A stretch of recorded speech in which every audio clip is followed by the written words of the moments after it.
In the quiet of our suburban home, the words hit me like a bolt from the blue. Isn't the baby adorable? Looks just like you.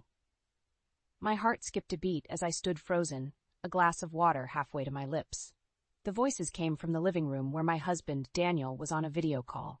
Curiosity mingled with a creeping unease.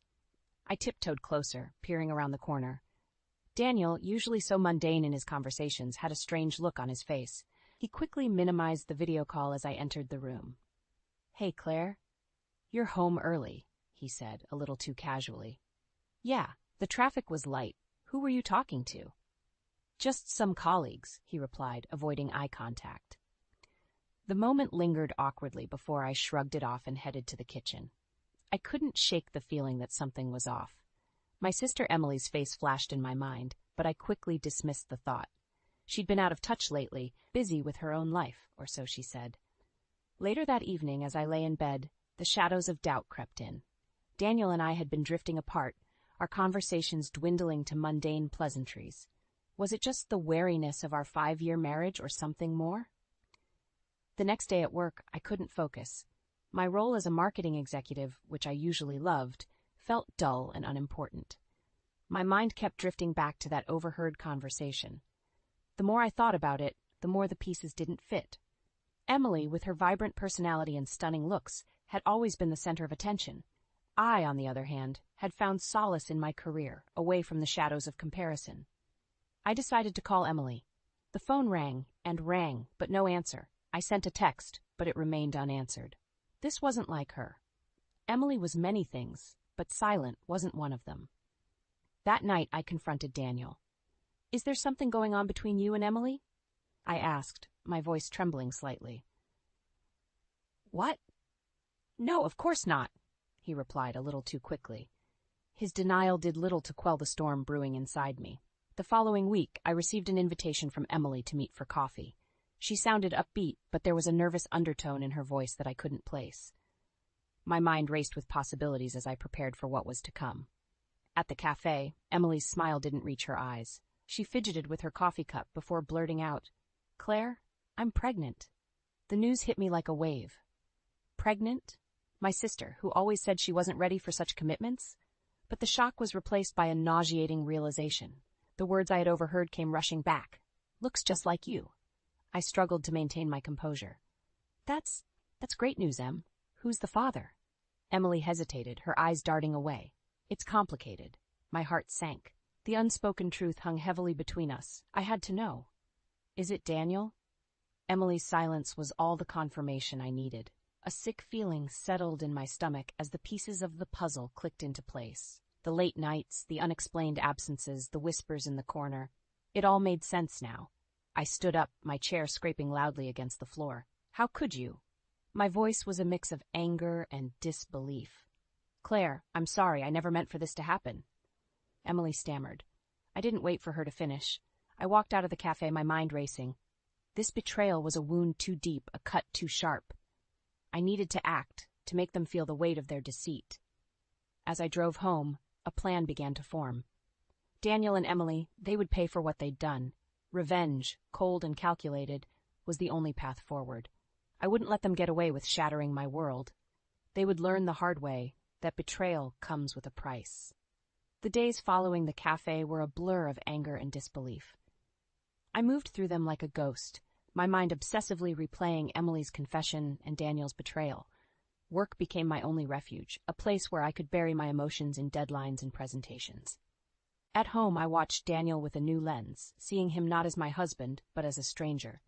His every gesture, every word, felt like a mockery of our marriage. I needed time to plan my next move, so I kept my knowledge of his affair hidden, wearing a mask of normalcy. One evening, as we sat at dinner, a meal I had prepared with feigned normality, I decided to probe further. "So, how's work been? Any interesting projects?" I asked, my voice steady. "It's been the usual. Nothing much. Just busy with meetings and deadlines," Daniel replied, his eyes on his plate.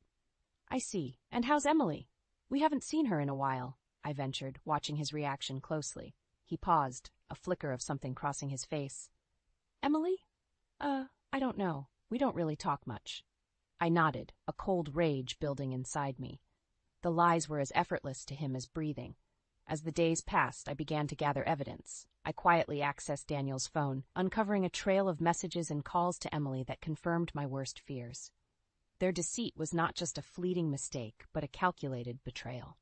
One night, lying in bed next to Daniel, the injustice of it all hit me. Here I was, a successful professional, a loyal wife, reduced to playing detective in my own marriage. Daniel's steady breathing next to me felt like an insult. "I can't believe you," I whispered into the darkness, my words a vow of retribution. The following week was a strategic play of gathering evidence and planning my revenge. I contacted a lawyer, discreetly setting the wheels in motion for a divorce that would leave Daniel with nothing. I also started documenting every financial transaction, preparing for the inevitable legal battle. But it wasn't just about the legalities. I wanted them to feel the burn of their actions, to suffer as I had. I began to spread hints of Emily's affair within our social circle, carefully crafting a narrative that would tarnish her reputation. I watched as the rumors took hold, seeing her once-admired image start to crumble. Meanwhile, I played the part of the dutiful wife to Daniel, all while setting the stage for his downfall. My plan was meticulous, a slow poison that would leave him reeling. The final piece came when I discovered Emily was planning a baby shower, the perfect opportunity to expose them, to reveal their sordid affair to everyone they knew. As I prepared for the day, a cold determination settled over me. This was the moment of reckoning. They would pay for their betrayal, and I would be the architect of their downfall. The baby shower was set in a quaint local hall, decorated with pastel balloons and a banner that read, "Welcome, little one." I arrived early, my heart a battlefield of anger and anticipation. As guests trickled in, I mingled, my smile a practiced mask hiding my true intentions. Emily was radiant, unaware of the storm brewing. She moved through the crowd, the picture of blissful ignorance. My resentment towards her deepened with each congratulatory hug she received. Then, as the room filled with chatter and laughter, I found the moment I had been waiting for. I clinked my glass, signaling for attention. The room quieted down, all eyes on me. "I'd like to say a few words," I began, my voice steady. "Emily, you look absolutely beautiful today. Motherhood suits you." Emily beamed. "Thank you, Claire.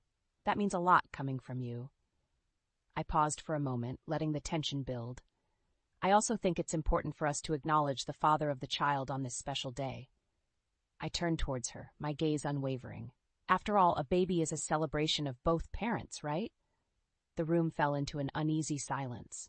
Emily's smile faltered, her eyes searching mine for an explanation. "It's just so wonderful that Emily has found happiness," I continued, my voice laced with venom, "even if that happiness is built on betrayal and deceit." Whispers erupted around the room. Emily's face drained of color, her eyes widening in shock. "What are you saying, Claire?" she stammered, her voice barely above a whisper.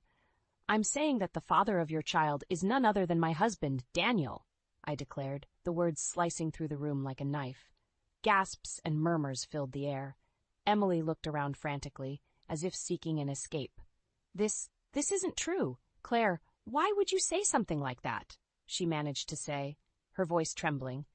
"Oh, but it is true, dear sister," I said coldly. "I have all the evidence. Text messages, emails, late-night calls. You two didn't do a very good job of covering your tracks." Emily's facade crumbled, her eyes brimming with tears. "Claire, I'm so sorry. It was a mistake." "A mistake?" I laughed bitterly. "Destroying a marriage is not a mistake, Emily. It's a choice you both made." The room was thick with tension, the festive atmosphere now a distant memory. I looked around at the stunned faces, my message delivered loud and clear. "I hope you both find happiness in the ruins you've created," I said, turning to leave the shattered celebration behind. As I walked out, I felt a weight lift off my shoulders. The truth was out, and with it, the first step of my revenge was complete. Emily and Daniel's betrayal was now exposed for all to see, their perfect images shattered by their own selfish actions. The aftermath of the baby shower was like a wildfire, the scandal spreading through our social circles with ferocious speed. Emily's reputation, once pristine, was now tarnished with whispers of infidelity and deceit. As for Daniel, he returned home to find his belongings neatly packed in the living room, a clear message that his presence was no longer welcome in my life. "Claire, we need to talk about this." Daniel pleaded, his voice a mix of desperation and disbelief. "There's nothing to talk about," I said, my voice icy. "Your things are packed. I suggest you find somewhere else to stay." "Please, let me explain," he implored, stepping towards me. I held up my hand, stopping him in his tracks. "Save it, Daniel. I know everything. I've seen the messages, the emails. You betrayed me, with my own sister no less. There's no coming back from that." "But I love you, Claire. It was a mistake, a terrible mistake," he stammered. "Love?" I scoffed. "Your actions speak louder than your words, Daniel. You made your choice, and now you have to live with the consequences." He looked at me, his eyes searching for a sign of forgiveness, but there was none to be found. "Where will I go?" he asked, his voice breaking. "That's not my concern. You should have thought about that before you destroyed our marriage," I replied, unmoved. As he left, I felt a sense of satisfaction. The first part of my plan was complete. Daniel was out of my life, but my revenge was far from over. The next phase was to ensure that Emily faced the full extent of her actions. I contacted a few friends in the media, providing them with enough information to fuel the scandal. The story of the affair between a respected marketing executive's husband and her sister made for sensational news. Emily's name was now synonymous with betrayal. I watched as Emily's social media accounts were flooded with hateful comments. Her once cheerful posts were now met with scorn and disdain. She called me several times, but I never answered. She had made her bed, and now she had to lie in it. The final blow came when I learned that Emily had been let go from her job. The scandal had reached her workplace, and they wanted nothing to do with the drama. She was now not only a pariah in our social circles, but also struggling financially. As I sat in my quiet, empty house, I reflected on the chaos I had created. My heart was still heavy with the pain of betrayal, but there was also a sense of empowerment. I had taken control of the situation, and in doing so, I had made them pay for their deceit. In the weeks that followed, the fallout from my revelation continued to unfold. Daniel's attempts to contact me became more desperate, but I ignored each call and message. He was no longer a part of my life, a chapter painfully closed. One afternoon, as I sat in my office, my phone buzzed with a call from an unknown number. Reluctantly, I answered, only to hear Emily's voice on the other end. "Claire, please, we need to talk." I hesitated for a moment before responding coldly. "What is there left to say, Emily?" "I know I've made a horrible mistake. I've lost everything, Claire. My job, my friends. I'm begging you, please forgive me," she pleaded, her voice cracking with emotion. "Forgive you?" I replied, my tone sharp. "You betrayed me in the worst possible way. You and Daniel. There's no forgiveness for what you've done." "But I'm your sister," she sobbed. "Family is supposed to stick together." "Family doesn't do what you did," I retorted. "You made your choice, Emily. Now you have to live with the consequences, just like I do." I ended the call, cutting off her pleas. The satisfaction of seeing them suffer for their actions was cold comfort compared to the void their betrayal had left in my heart. A few days later, I received a letter from Daniel's lawyer. He was filing for divorce, citing irreconcilable differences. I laughed bitterly at the irony. He had the audacity to file for divorce after everything he had done. I called my lawyer, instructing him to proceed with the divorce and ensure that Daniel wouldn't get a cent more than legally required. The divorce proceedings were swift. Daniel tried to argue for a more favorable settlement, but the evidence of his infidelity weakened his position. The court ruled in my favor, leaving him with little. In the end, Emily and Daniel were both left to face the harsh reality of their actions. Emily had become a social outcast, struggling to rebuild her life, while Daniel faced financial ruin and the loss of the life we had built together. As I signed the final divorce papers, I felt a sense of closure. I had lost a husband and a sister, but I had regained my dignity and self-respect. They had tried to break me, but I had emerged stronger. I walked out of the lawyer's office into the bright light of a new beginning. The pain of the past was still there, but it was now a part of who I was, a reminder of my strength and resilience. In the months following the divorce, I found myself in a period of introspection. The home that once echoed with laughter and shared dreams now stood silent, a constant reminder of the betrayal. Yet, amidst the solitude, I discovered a newfound strength. I immersed myself in my work, channeling my energies into creative projects and corporate strategies. My colleagues noticed the change, often commenting on my unwavering focus and innovative ideas. My professional success, however, couldn't fill the void left by the absence of a family I once cherished. One evening, as I scrolled through my social media, I stumbled upon a post from an old friend featuring Emily. The image was a stark contrast to the glamorous, confident sister I once knew. The smile was there, but the sparkle in her eyes had dimmed. Beside her stood a small boy, his features a painful reminder of the past. Despite the bitterness, a part of me ached at the sight of my nephew, an innocent caught in the crossfire of our family drama. The next update was about Daniel. A mutual acquaintance had shared a post about a local charity event, and there he was, unmistakably thinner, his face wearing the signs of stress and hardship. I heard through the grapevine that he had taken a job at a small firm, a far cry from the prestigious position he held during our marriage. The man in the photo bore little resemblance to the confident, charismatic person I had fallen in love with. The realization hit me then. My revenge, though justified, had left a trail of destruction. In seeking justice for their betrayal, I had altered the course of not just my life, but theirs as well. Emily and Daniel, once integral parts of my life, were now mere shadows, lost and broken by the consequences of their actions. That night, as I lay in bed, a sense of melancholy washed over me. I had won the battle, but at what cost? The satisfaction of retribution was fleeting, overshadowed by the realization that the ties that once bound us were irreparably severed. I wondered if revenge was truly worth the price we all had paid. The weeks turned into months, and slowly the sharp edges of betrayal began to soften. I learned to find joy in the small things: a successful campaign at work, a weekend retreat with friends, the quiet moments of solitude that allowed me to reconnect with myself.